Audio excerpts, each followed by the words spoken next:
Kisah Bung Tomo, sang pengobar semangat pertempuran Surabaya. Kita kerap mendengar jargon, merdeka atau mati. Kata-kata itu berasal dari Bung Tomo, pada pertempuran Surabaya, 10 November 1945. Ini kisah Bung Tomo. Tomo merupakan pahlawan kemerdekaan Indonesia, yang menjadi salah satu sosok penting dalam pertempuran Surabaya pada 10 November 1945 silam.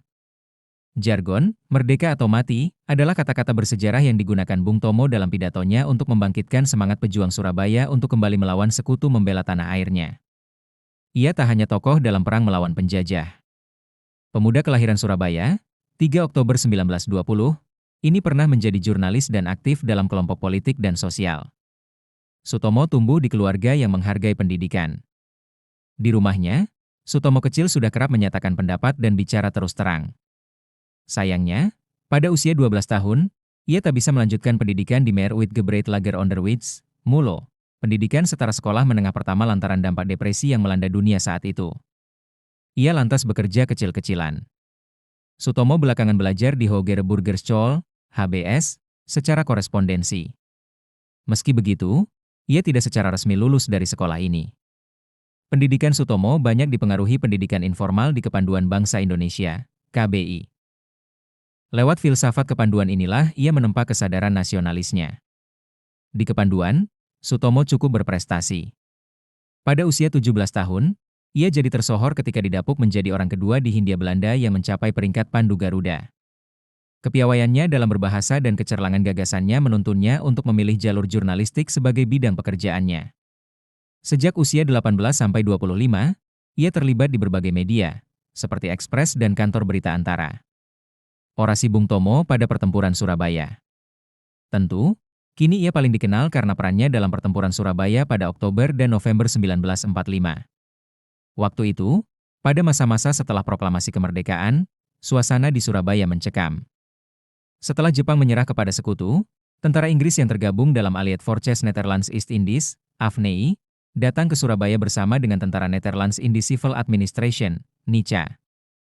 Misi tentara sekutu ini adalah melucuti tentara Jepang dan memulangkan mereka ke negaranya. Namun, diam-diam mereka juga punya niat mengembalikan Indonesia sebagai jajahan pemerintah Belanda. Sesuatu yang membuat berang rakyat Indonesia di Surabaya. Sebagai bangsa yang sudah menyatakan diri mereka, harga diri rakyat Indonesia di Surabaya seolah terinjak-injak ketika pada 18 September 1945 Belanda mengibarkan bendera negaranya di Hotel Yamato. Bentuk perlawanan rakyat, disobeknya kain biru pada bendera itu hingga hanya merah dan putih yang tersisa.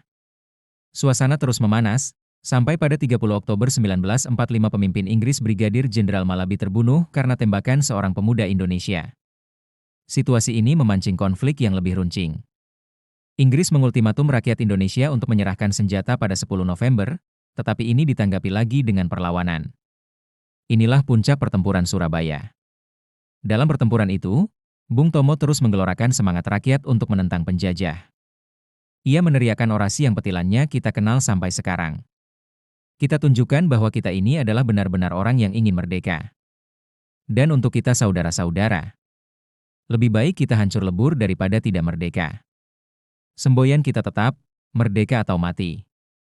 Kata-kata itu terus memantikan keberanian pada para pejuang. Puncak pertempuran itu, yang terjadi pada 10 November, kini kita kenang sebagai Hari Pahlawan.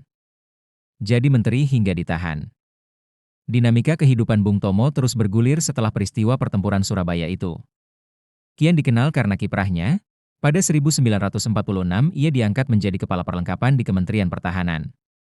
Ada cerita menarik yang dituturkan Sulistiani, istri Bung Tomo, dalam buku Bung Tomo Suamiku. Bung Tomo pernah mendapat telegram dari atasannya, Menteri Pertahanan Amir Syarifuddin. Isinya, ia diminta memilih, tetap menjadi jenderal, tetapi tidak boleh lagi berpidato atau berhenti menjadi jenderal dan tetap berpidato. Ia memilih yang kedua. Kisahnya di pemerintahan tidak berhenti. Pada 1950 Bung Tomo diangkat sebagai Menteri Negara Urusan Bekas Pejuang Bersenjata. Ia juga menjabat anggota DPR pada 1956-1959 mewakili Partai Rakyat Indonesia.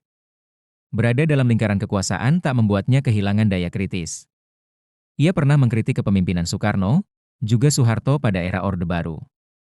Kritiknya kepada Soeharto itu membuatnya ditahan selama setahun pada 1978.